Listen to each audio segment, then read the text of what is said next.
सोचिए, दुनिया का सबसे शक्तिशाली देश रशिया, जिसकी राजधानी है मॉस्को, जहां है पुतिन का निजी आवास यानी उनका घर। और अचानक पुतिन के घर के ऊपर के आसमान में उड़ते हैं दर्जनों ड्रोन। अब यह कोई साधारण हमला नहीं था, यह हमला था ही नहीं, यह एक संदेश था जिसे दुनिया कह रही है कि एक मनोवैज्ञानिक हथियार के तौर पर। इस हमले को लेकर यूक्रेन पर रशिया ने ना तो आरोप लगाए, लेकिन यह हमला वाकई बड़ा था, क्योंकि इसके तुरंत बाद आए ज़ेलेंस्की के ट्वीट ने कहानी को इस तरफ अपने आप मोड़ दिया है। यूक्रेन ने सीधे जिम्मेदारी तो नहीं ली, लेकिन यह घटना युद्ध की दिशा में बड़ा संकेत देती है। तो सवाल यह है कि आखिर क्या हुआ? रशिया और यूक्रेन के बीच इस हमले का राजनीतिक और रणनीतिक मतलब क्या था? क्या हो सकता है और इससे अंतर्राष्ट्रीय राजनीति पे क्या असर पड़ने वाला है?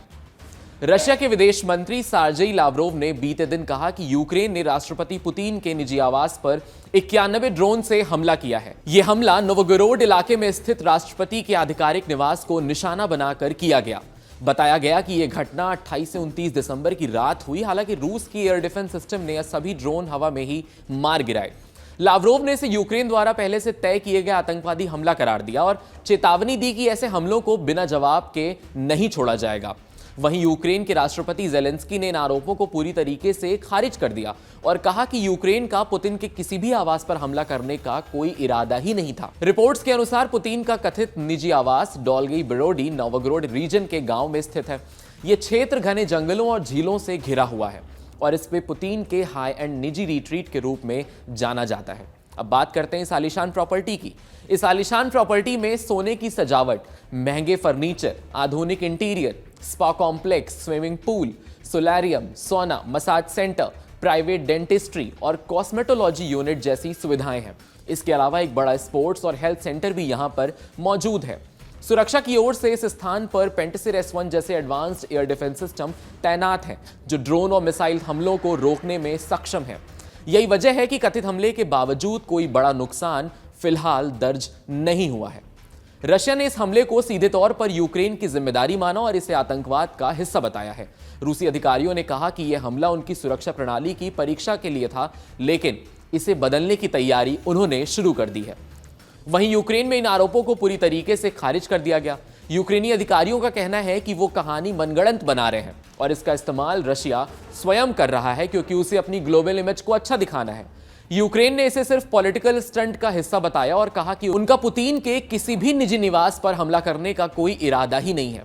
इंटरनेशनल एनालिस्ट मानते हैं कि इस हमले में, या कह लीजिए कि इस कथित हमले में, स्ट्रैटेजिक इंपॉर्टेंस सिर्फ सुरक्षा चुनौती तक नहीं सीमित था। अगर यह दावा सच भी हुआ तो इसका उद्देश्य रशिया के नागरिकों में असुरक्षा यानी इनसिक्योरिटी पैदा करना है और पुतिन की आयरन कंट्रोल और हमेशा जीतने और न डरने वाली नेता की इमेज को चुनौती देना है। ऐसे हमले रूस के एयर डिफेंस सिस्टम की ताकत और सीमाओं को परखने का तरीका भी हो सकते हैं। साथ ही आपको बता दें कि इस तरह की घटना शांति समझौतों और नेगोशिएशन प्रोसेस पर भी असर डाल सकती है।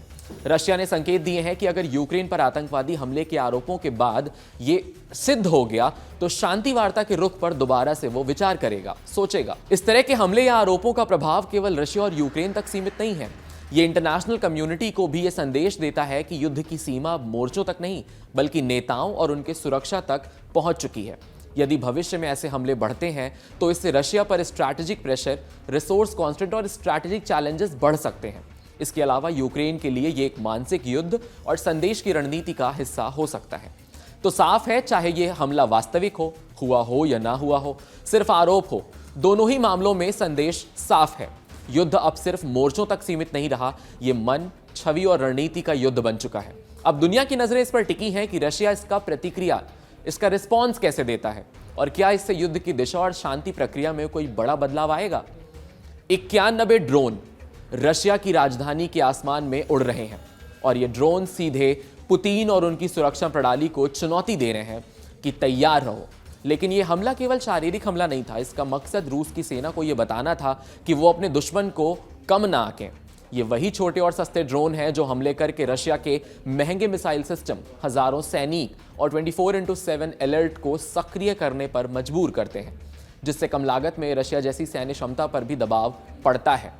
यही नहीं, ज़ेलेंस्की इस मैसेज के जरिए अपने वेस्टर्न एलीज को यानी फ्रेंड्स को भी ये दिखाना चाहते हैं कि यूक्रेन सिर्फ अपनी रक्षा नहीं कर रहा है, बल्कि वो रशिया को भीतर तक चोट पहुंचा रहा है, जिससे अमेरिका और नाटो देशों पर यह भरोसा और दबाव बनता जाए कि उनका दिया गया हथियार असर दिखा रहा है और मदद जारी रखी जानी चाहिए।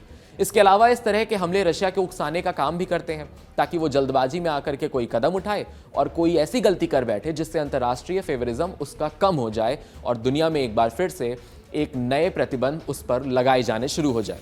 असल में पुतिन को सीधे निशाना बनाना प्राइमरी मोटिव यूक्रेन का था ही नहीं। 91 ड्रोन का दावा सिर्फ हमला नहीं है बल्कि एक रणनीतिक संदेश है। रशिया के दिल तक युद्ध ले जाना, पुतिन की सुरक्षा और ताकत पर सवाल खड़ा करना, सस्ते ड्रोन के जरिए महंगे सिस्टम को थकाना और वेस्टर्न पावर को मजबूत करना। ये लड़ाई अब सिर्फ जमीन या हथियारों की नहीं रही, ये साइकोलॉजी, टेक्नोलॉजी और सिंबल्स की जंग बन चुकी है। और यूक्रेन ये दिखा रहा है कि युद्ध की नई रणनीति अब सीमाओं से परे है, नेताओं और सुरक्षा तंत्र तक पहुंच चुकी है। इस हमले के पीछे ये रणनीति छिपी है कि रशिया की राजधानी और सिक्योरिटी सिस्टम की इनसिक्योरिटी को उजागर किया जाए। अगर यह हमला वास्तविक भी माना जाए तो यह सीधे तौर पर दिखाता है कि रशिया का एयर डिफेंस सिस्टम कितना सक्षम है और क्या पुतिन सच में अजेय है जिसे वाकई कोई नहीं हरा सकता। इसके अलावा यह घटना अंतर्राष्ट्रीय राजनीति पर भी असर डालती है। पश्चिमी देशों को यह दिखाता है कि यूक्रेन उनके समर्थन और हथियारों का सही इस्तेमाल कर रहा है। अमेरिका और नाटो के लिए ये अच्छे सिंबल्स हैं कि उनकी मदद केवल सुरक्षा का सवाल नहीं बल्कि रशिया को भीतर तक चोट पहुंचाने की क्षमता के लिए भी बेहद प्रभावी है। वहीं रशिया इस पर हमले को अपनी सुरक्षा प्रणाली की परीक्षा के रूप में ले रहा है और यह फैसला ले सकता है कि जवाबी कार्रवाई कैसे, कब और कहां करनी है। इस रणनीति का उद्देश्य रशिया को जल्दबाजी में कोई कदम उठाने पर मजबूर करना भी हो सकता है ताकि उसका निर्णय गलत साबित हो। तो साफ है कि यह लड़ाई अब केवल मोर्चों और टैंक या मिसाइल तक सीमित नहीं है। इस युद्ध का एक नया रूप आ गया है।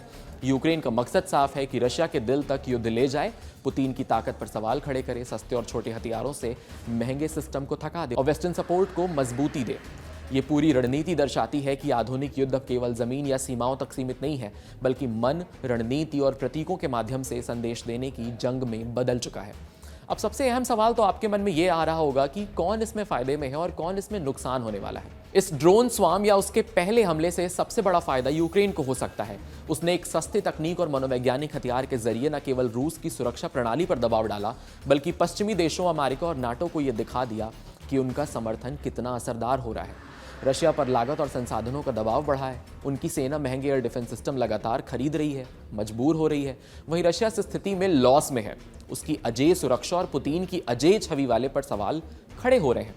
अंतर्राष्ट्रीय लेवल पर भी रशिया की सैन्य और राजनीतिक स्थिति कमजोर दिख सकती है या यूं कहिए कि दिख रही है और पश्चिमी देशों पर दबाव बन रहा है कि वे रशिया की हर गतिविधि पर नजर रखें। ज्यादातर रिपोर्ट्स इस घटना को केवल हमला या आरोप के रूप में देख रही हैं, लेकिन असली कहानी तो कुछ और है। ये एक स्ट्रैटेजिक मैसेजिंग मिशन है जो दुनिया को यह दिखाता है कि युद्ध अब केवल जमीन और हथियारों तक सीमित नहीं है।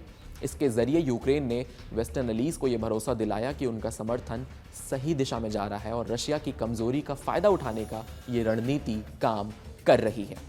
ऐसी अमेजिंग इंटरनेशनल एक्सप्लेनर एडिशन देखने के लिए आप कड़क के यूट्यूब चैनल को सब्सक्राइब करिए, फॉलो करिए हम इंस्टाग्राम पर और देखते रहिए कड़क।